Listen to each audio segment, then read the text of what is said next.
Jums ir bijis tā, ka jūs ievadiet numuru telefonā, sākat zvanīt un ķermeņi pārņem tādas interesantas sajūtas.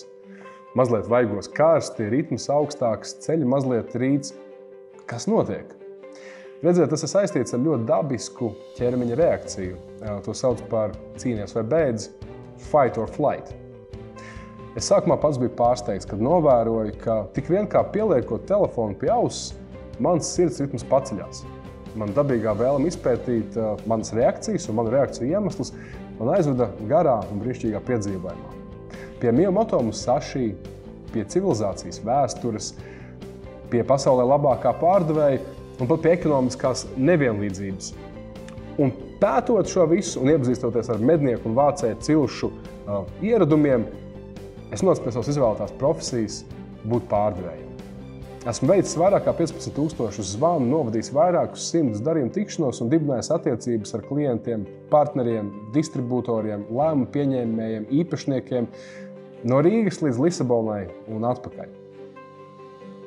Pētot pasaulē labākās pieredzes un meklējot savu ceļu, kā kļūt veiksmīgam un rezultīvam pārdevējam, es esmu atklājis universālas patiesības, kas attiecās uz visiem cilvēkiem neatkarīgi no rases, tautības, vecuma.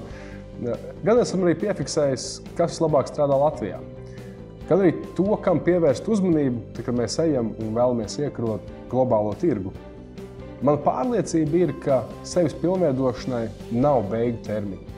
Līdzīgi kā samurājiem ir ceļš, nevis viens gala mērķis, arī meistarīgs 21. gadsimta pārdevējs principā ir izvēlējies nemitīgas izziņas un pielāgošanās ceļu. Mēs runāsim par ChatGPT, par neverbālo komunikāciju, par bailēm, par baiļu racionalizēšanu, par referāļiem, networkingu, uzticamības iegūšanu, par traumām, par skatuves runu, argumentēšanu, apzinātību, atbildības uzņemšanos un OKR. Būs praktiski uzdevumi, grupu darbs, svaigs trešās puses skats, datos balstīta teorija, novērojumi, atziņas no reālās pasaules, no reāliem pārdevējiem. Un būs arī par to, ka dienas beigās vajag izelpot, izslēgt pārdevēju un neaizmirst dzīvot.